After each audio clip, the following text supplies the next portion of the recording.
bago natin ito pag-uusapan, bago natin i-play itong video na ito, paki-like muna at saka paki-share sa video na ito para naman magising-gising ang mga bangag.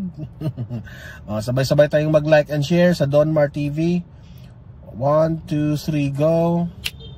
Ayan, naka-like and share na ba lahat? And also guys, sa mga bago pa lang dito sa aking channel sa Donmar TV, mag-subscribe na po kayo para lagi kayong updated kagaya nitong mga video na ito, no?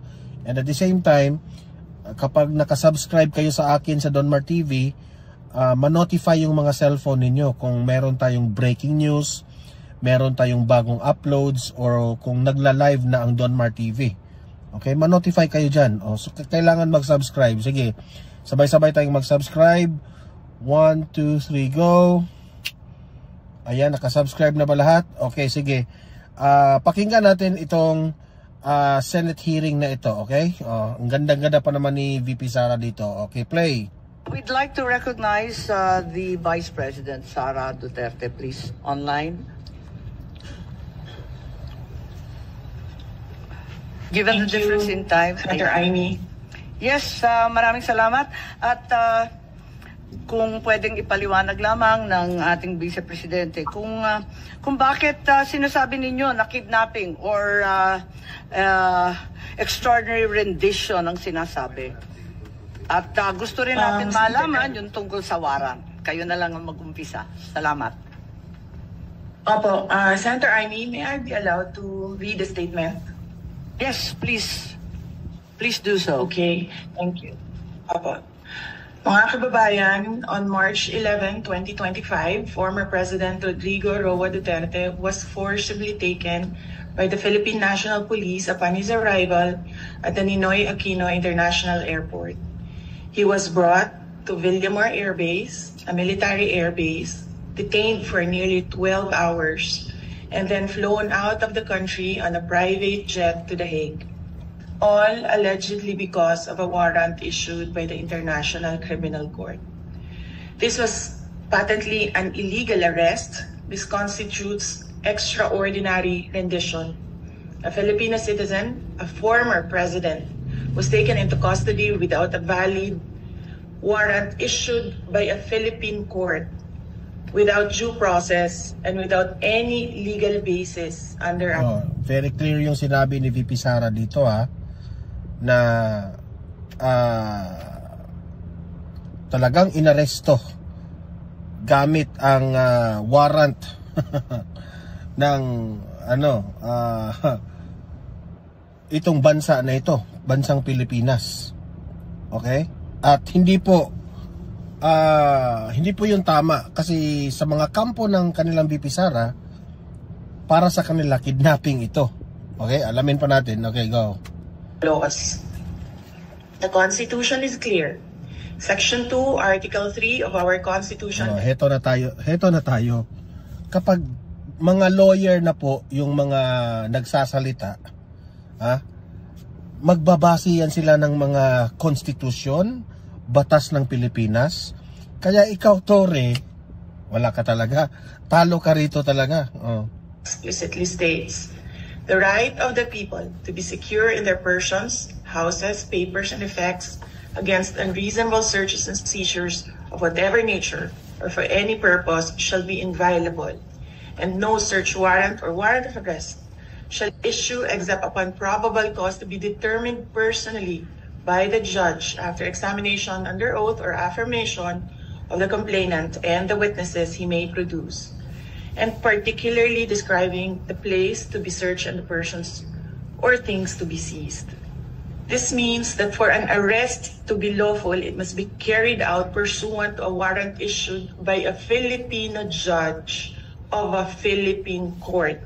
So meaning, kung ang ipinagmamayabang ng kampo nila Tore ay ang warrant of arrest ng mga taga-ICC, kaya sa tingin nila meron na silang karapatan na arestuhin si Duterte, isakay sa eroplano, dalhin doon sa The Hague. Ayon po sa kay VP Sara, maling-mali po yun. Okay? kailangan po ini-emphasize yan na dumadaan talaga sa Korte ng Pilipinas na maaprubahan kung ano man ang motion o desisyon ng Korte ng Pilipinas dapat inaalaw, okay, ng bansang Pilipinas na itong inaresto na ito ay dadalhin natin ito sa dahig kasi ganon, ganyan. Okay, pero ang nangyari po kay former President Duterte, hindi na po dumaan sa sarili nating korte o yung Korte Suprema. Okay? Hindi maiintindihan ng mga Pilipino sa mga kampo ng mga lawyers at mga legal counsel ni Tatay Digong, bakit nagmamadali itong si Torre? Ano bang pinagmamadali mo, Torre? 'Di ba? Hindi mo nga pinagbigyan si Tatay Digong na makapag-prepare din. Kasi po, as what Senator Bongo said, hindi na nga siya nakapag-prepare sa kanyang mga gamot. Okay? Kasi 80 years old. Ha? May sakit. Kalusugan po, yan ang hindi mo iniisip, Torre eh. Aresto ka na lang ng aresto. Kung namatay yung tao kasi walang maintenance sa kanyang gamot, ano pang ililitis doon pag dating yun sa dahig? Wala ka rin utak eh. Kailangan mo nang bigyan ng sapat na panahon ang kanyang rights. Di ba? So ito ngayon ang inireklamo, inipresenta ni VP Sara ang mga kamalian po sa nangyayari. Nasaan po ang warrant of arrest na inisyu ng hukuman ng Pilipinas? Wala. Without a valid warrant from a Philippine court, this was at best a warrantless arrest. Under the rules of court, warrantless arrests are only permitted in 3 instances: in flagrante delicto, hot pursuit, and escaped prisoner. None of these circumstances applied hindi naman siguro, to the case of the four. Hindi naman siguro hinatpursot si Tatay Digong, di ba? Yung mga minention ni VP Sara, yun lang po ang accepted doon, yung warrantless arrest. Si Tatay Digong nakipag-settle, they sat down, nilelekturan pa nga itong si Torre kasi di naman ito may alam sa batas. Siyempre, dating piskal yan si Tatay Digong. Nilelekturan siya. Ayaw eh. Nagmamatigas talaga ng ulo eh. President. So, what was the legal basis of his arrest? The authorities acted solely on an ICC warrant, a document that has no legal effect in the Philippines unless reviewed and validated by a Philippine court.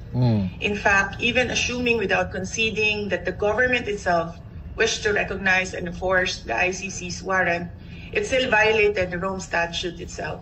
Even by ICC standards, the former president should have been brought before a Philippine judge to determine yun yung nag-trending natin na video na isinare natin yung research ni Sas Rugando sa mga dokumento po ng ICC.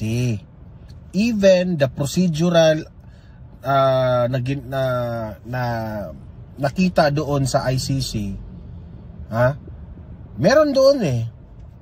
Mismo ang ICC, meron pong guidelines and procedure kung paano po aarestuhin ang isang dayuhan kung dadalhin ninyo sa ICC.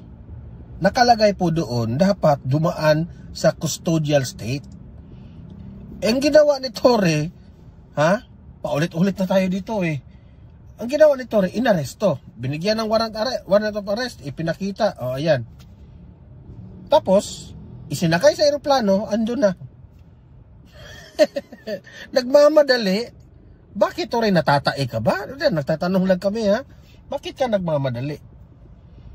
You have to present the former president to our local courts sa custodial state. Kumbaga ba, ipapaalam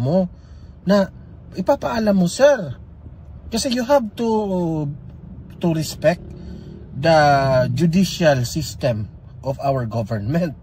Na may isang Pilipino na dadali natin sa ICC. Ang ginawa nyo, kinuha nyo yung tao, kinuha nyo yung Pilipino, nilagay nyo kaagad doon sa ICC. Diba? Ayun pala, na nakita doon ni Sasrugando, yung procedural report doon, check yung sige, nakapresenta kayo ng warrant of arrest. Pagdating doon sa custodial state, na-receive ba ito, na-approve ba ito ng Korte ng Pilipinas, kailan, ganon, ganyan. Ang nilagay doon, don't know. Hindi nila malaman kung anong date. Kasi nakalagay doon, anong date, anong year, saan, when, na ito ay dinala sa custodial court. Wala. Kasi nga, dinala nyo direkta sa eroplano Validity of his arrest before it was handed over to a foreign court. Under Article 59 of the Rome Statute, a state party which has received a request for arrest and surrender shall immediately take steps to arrest the person in question in accordance with its laws and the provisions of Part 9, and shall bring that person before the competent judicial authority in that state. Yan ang sinasabi ko paulit-ulit nung nasa labas ako ng gate ng Villamor Air Base. Correct. And why was this not done? If they claim to abide by international law and standards, then why did they conveniently choose to ignore this provision? Correct. The fact remains that we are si Torre ang mananagot dyan. Si Torre ang mananagot dyan. Bakit? Nilelektura na siya ni Duterte. Tigas pa rin ang ulo di ba? nilelektura na siya. Matigas pa rin yung ulo. Sinabihan na nga siya ni Duterte na ganon, ganyan, hindi tama yung ginagawa ninyo. Nag-insist yung Paris overload No longer a state party to the Rome Statute. We are no longer a member of the ICC. In fact, in a letter dated December 15, 2023, the President himself wrote to me, with respect to your concerns, legal or otherwise, on the investigation to be conducted by the International Criminal Court into the previous administration's war on drugs, I remain steadfast in my resolve that the jurisdiction of the ICC over the Republic of the Philippines after the effectivity of its withdrawal therefrom is very much in question. To this end, this government will not assist the ICC in any way, shape, or form. So if the government itself has declared non-cooperation with the ICC, why did the PNP violate this very policy and enforce a foreign warrant? Ayan, sapul na naman kayo dito kay VP Sara Torre, Rimulya, John Vic. Ayan, sagutin nyo yan. Granting for the sake of argument that we have some duty to cooperate with either the ICC or Interpol, does that duty override the fundamental rights of every Filipino enshrined in our Constitution? What happened on March 11, 2025 is not just about one man. It is about all of us. It is about the country. Correct. If a former president can be taken without due process, what stops them from doing the same to any other Filipino? Tama. Therefore, we must dare to ask more. It is alarming, no? Kasi kung nagawa nila yan kay former President Duterte, pwede yan gawin nila sa ordinaryong tao. Di ba? So, insulto ito sa mga tauhan ng judicial system. Di ba? Questions. Under whose authority did the PNP act? Why did they enforce a foreign warrant without the Philippine court order? Why didn't they at least bring PRRD before a judge as required by the Rome Statute itself. Correct. Even more disturbing is the silence of the armed forces of the Philippines. Why did the AFP stand idly by while a former commander-in-chief was taken from a military base under questionable circumstances? How could they allow a foreign tribunal to override on our constitutional guarantees? We have now lost a former president. I pray that we do not lose the country next.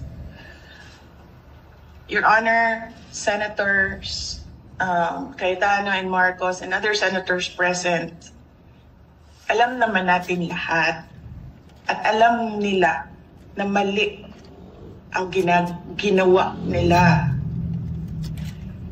Ginawa nila yon just to demolish political opponents. This is all about politics. Correct. The administration is using government resources, the ICC, to demolish the opposition. Wala na tayong argument. Mali ang ginawa. Ang tanong ngayon, ano ang gagawin natin para maibalik ang dating Pangulo sa Pilipinas? Kasi nag-iisa ako ngayon dito na gumagawa ng paraan para maibalik ang ating dating Pangulo sa ating bayan. Thank you. Grabe, mabibigat yung mga binitawang salita ni VP Sara. Sabi niya, siya na lang mag-isa dyan sa The Hague, Netherlands para lang mabalik ang dating presidente ng Pilipinas. Kaya nga, si VP Sara, kinall out niya ang mga senador na present ngayon dyan. Paano natin maibalik si former President Duterte? At alam ko, lahat dyan, yan si Rimulya, yung sa PNP, sa DOJ, kayo lahat dyan, military, kasali kayo. Alam ninyo, wag na tayong magbulahan, wag na tayong magpa-bulag-bulagan dito sa sitwasyong ito. Alam naman natin political yung nangyari eh. Di ba? Alam nyo na malakas si Tatay Digong. Pilit nyo talagang grabe. Gising mga Pilipino, gising. Maraming salamat sa ating Vice Presidente at hindi kayo nag-iisa. Lahat tayo ay naghahanap ng solusyon sa napakakomplikadong pangyayari. Ano sa palagay mo yung nakita ninyong ICC warrant? Kailan ba ipinakita? May sinabi si Counsel o Attorney Medialdea na hindi daw pinakita kay Pangulo Duterte hanggang sa kahuli-hulihan at redacted form pa daw.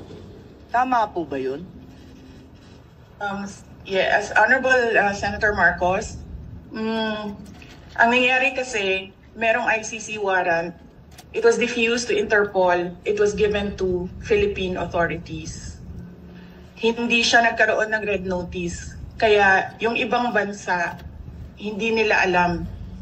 Wala silang notice na merong ganong warrant. Ang nangyari, ICC, Interpol binigay sa Philippine authorities. And the Philippine authorities or the Philippine National Police, in-implement nila yung warrant diretso doon sa akusado, hindi nila dinala sa korte natin dyan sa ating bansa.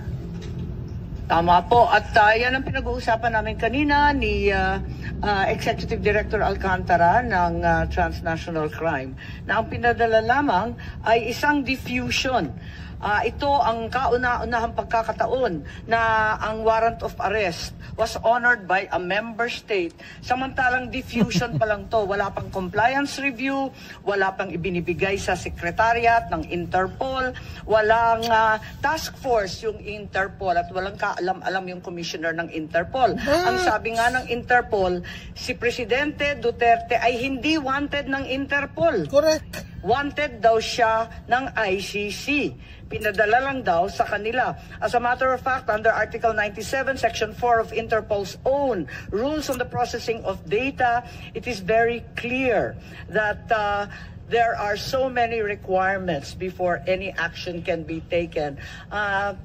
Kung pwede, ipakita natin ang itsura ng isang diffusion versus isang red notice. Ibang-iba po yun. Ni walang red notice at yung diffusion, parang sabi nga ni VP, parang tinimbre lang sa mga kasama sa Interpol ng mga miyembro. Hindi dinaan sa mismong review.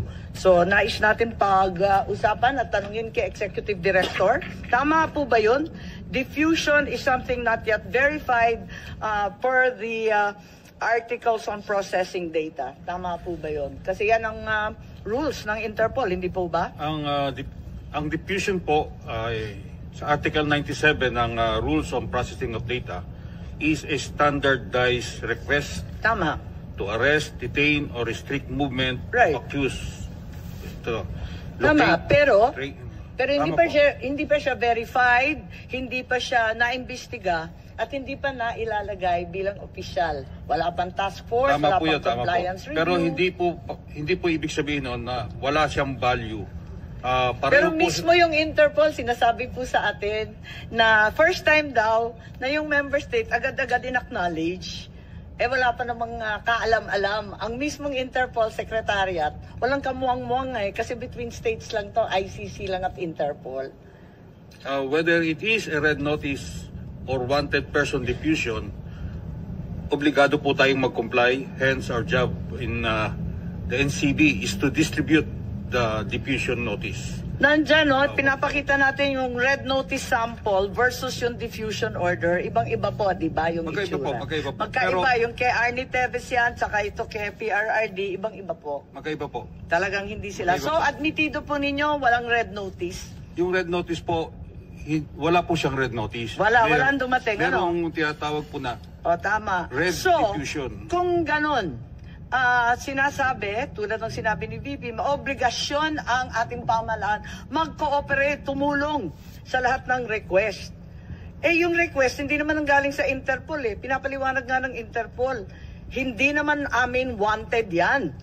Ang sinasabi, Philippines is obliged to cooperate when in fact it came from ICC. Paulit-ulit tayo kanina sa ICC, walang jurisdiction dito sa Pilipinas. Ba't natin kinikilala? FPRRD was not wanted by Interpol. It was neither verified or approved. Hanapin mo sa buong database ng Interpol, walang lumalabas. Hanggang ngayon, it's not there. Pahiya sila Read dito. out the email address from the letter. Nakita mo yung letter? ICC ang nakasulat. Walang Interpol kahit sa mismong diffusion. Anong obligasyon ng Pilipinas? Kapag hindi tayo nag-comply sa isang diffusion, anong mangyayari sa atin? Hindi na tayo bahagi ng Interpol? Paparusahan tayo? May parusa po ba? Not necessarily. Hindi po ganon. Kapag diffusion, what will happen? Gaya po na nasabi ko kanina, ang diffusion po at requesting for looking for wanted persons, pareho lang po na ng red notice. Hindi po pareho yun. Ang hindi lang po siya, liwanag nito. ang pagkakaiba po niya. Kababasa mo lang ng Article 97, pambihira ka Opo. naman, sir. May Yan kasi, ano kayo, mabubuking kayo kapag magsisinungaling kayo. Di ba? Wag niyong wag niyong pilit itama yung mali. Ano ba yan? Iba nga po kaya kasi nga. yung red notice has to be processed by the Pero di ba yung kay notices. Congressman Arnie Teves, red notice na. Ayan, dinadaan pa rin sa proseso ng maliit at mahirap na bansa katulad ng Timor-Leste. Ayaw pa rin nila pumayag. Dahil ang sabi nila, dadaan muna ito sa korte natin. Ngayon tayo, lumundag tayo sa diffusion. Ano bang commitment natin? Anong mangyayari sa atin? Sinabi na natin, ICC has no jurisdiction. Tapos, ICC warrant has no effect. Tama ba yun? Di ano ngayon yung Interpol? May obligasyon ba tayo sa Interpol? Diffusion pa lang to. Obligado po. Obligado. Bakit? Obligado. Anong mangyayari kung di tayo sumunod? Katulad din po yan ng mga ibang red notices na hindi natin nakukuha, but obligado rin po tayo. Ano nga mangyayari? Anong parusa? Papaluin ba tayo? Tatanggalin ba tayo sa Interpol? Iisnabi na tayo ng buong kapulisan ng buong mundo? Hindi ko po masasagot yung gagawin ng Interpol sa atin. But masasabi ko po we have to comply with both the diffusion and the red notice. You have to. We need to. At the risk of what sanction? We need to. We need to. Ayan po yung we exert our maximum effort to comply with those requests. Nakakagulat lang po dahil kasi eto nga may obligasyon daw pero diffusion lang to at sabi ng Interpol first time daw nga nila na diffusion pa lang lumundag na at inaresto na kagad. Pero parang hindi naman to biglaan kasi General Marbil may memo kayo ng March 10, di po ba? May memo kayo sa kapulisan na mag-mobilize na agad-agad. Libo-libong pulis ang pinamobilize kahit hindi pa ninyo alam na may warrant. Sabi ninyo, hindi ninyo alam Asan yung memo? Nariyan kanina, di ba? Aalala po ba ninyo yung memo na yan? But anyway, ma'am, Hindi, yung memo, tama po ba yan o mali yung binigay sa amin? 10 po ang nakasulat na date. Tama po ba yan? ma'am, tama po yan, no? Madam Chair, no? Ang preparation namin, although sabi ko nga, narinig po namin na there will be possible na lumabas po yung warrant, based sa mga dumadating na news, it's standard procedure po ng PNP na mag-prepare po in case that's a part of our planning process. Libo-libo ang minobilize na kapulisan, gumastos ang buong pamahalaan para lamang sa isang chismis galing sa Hong Kong. Sabi po ni Secretary John Vic, na chismis lang naman ang umabot sa kanila. Hindi naman sila nakatanggap ng anumang katibayan Ma'am, it's a standard, Madam Chair, it's a standard procedure ng Philippine National Police kaya chismis. So in there, we have to prepare and plan kung ano pong mangyayaring eventualities po. 7,000 po, base sa chismis. Wala kayong alam. No, we don't have any record na 7,000. I Yun ang pinagmalaki sa dyaryo. Hanggang dyaryo lang naman kami. Ma'am, wala po kami nilalabas ng ganong karaming tao. I guess it's more of pinapilaki. But I doubt with this number, ito lang po yung nilabas po namin tao. Okay. So, ilan ang minobilize ninyo kung sinasabi niyo na labis-labis naman ang 7,000? Sa tingin ko, labis-labis. Isipin mo, chismis lang. Ma'am, based on the numbers, more or less it's a total of 156. Yun lang po yung namin. But sabi ko nga doon, it's just a normal procedure. May mga memo pa na sumunod dyan. Alam naman ninyo yun. Ito lang yung pinakauna.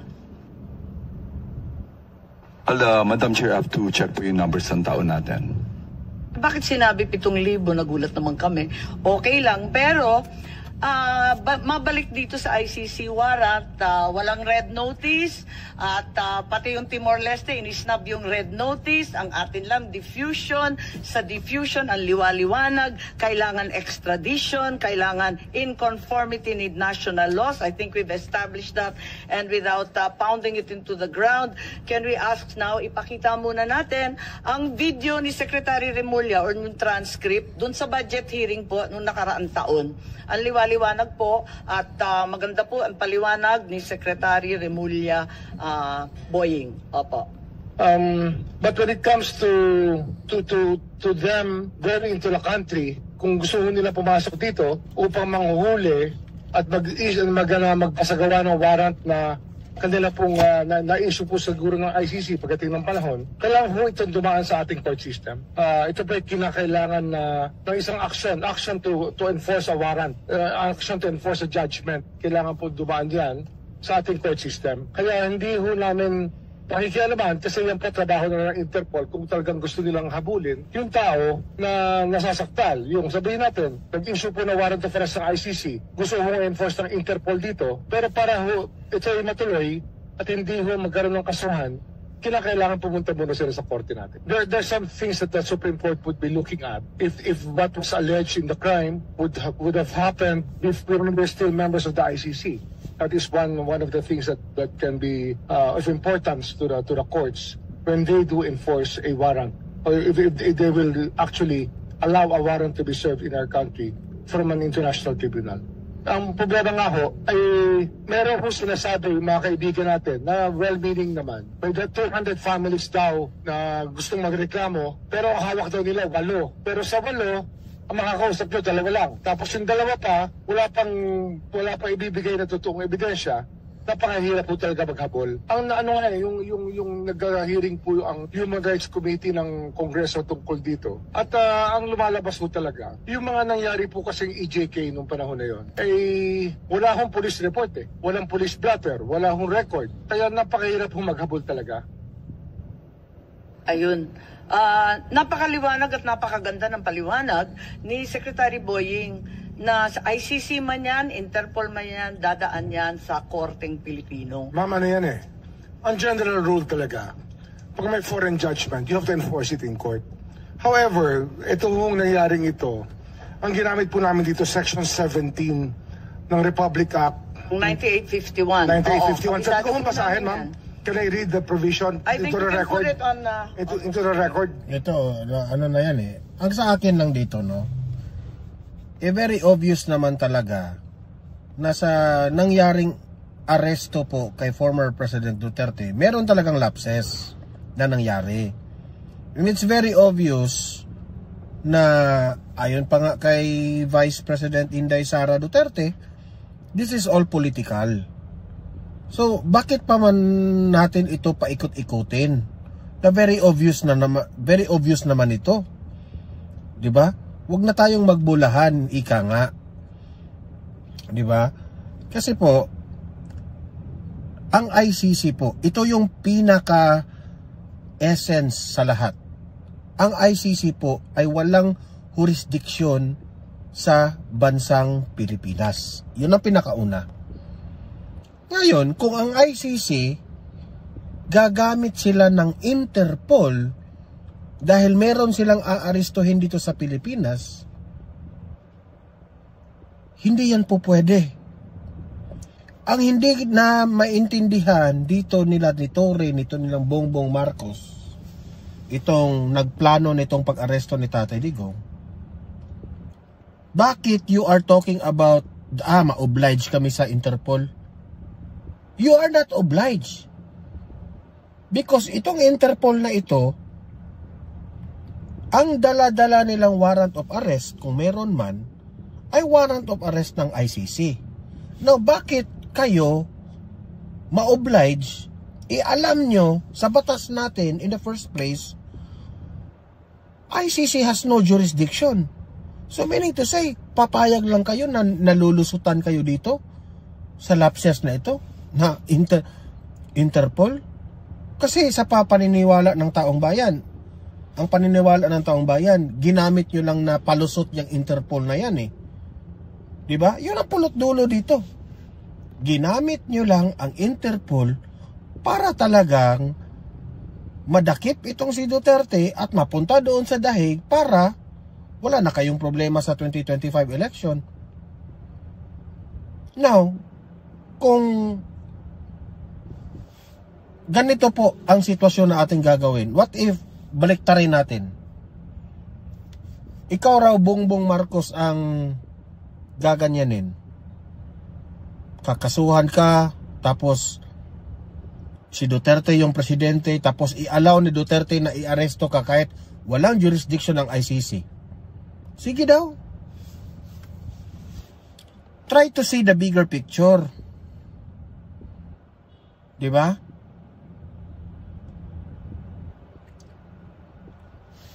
Sa totoo nga, no, ang mga kumakalat na mga bali-balita, especially sa mga analysis po ng mga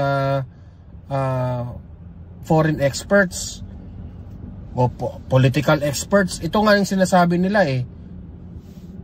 Hindi po, ang nangyari raw, sila yung nagsabi, hindi ako ang nangyari raw, ang Pilipinas, ito, ang Interpol ang nag-assist sa Pilipinas para mahuli si Tatay Digong sa ICC. Baliktad eh. Instead, na ang Pilipinas sana ang mag-assist sa Interpol para mahuli si Tatay Digong. Diba? Ang nangyari, Interpol na nag-assist sa inyo. Kasi kung tingnan mo yung pag-aresto, si Torre yung talagang parang na-stress doon. Ibig sabihin, masakit isipin ng kapulisan natin talagang hinatid ang isang Pilipino sa mga dayuhan. That is very insulting to us all Filipinos. Insulto yan. Nakakaalarma, nakakatakot po na sarili nating gobyerno, hindi tayo secure, sarili nating gobyerno, hindi tayo kayang panindigan sa mga dayuhan. Hindi ako nasabi niyan taong bayan. Ganun po, matatakot sila. Meaning to say, our government is so weak. So if ang government is so weak, kaya pala, kasi yung presidente, weak rin pala. Okay? So, ganun po ang aking reaction dito. Yun ang conclusion ko dito, okay?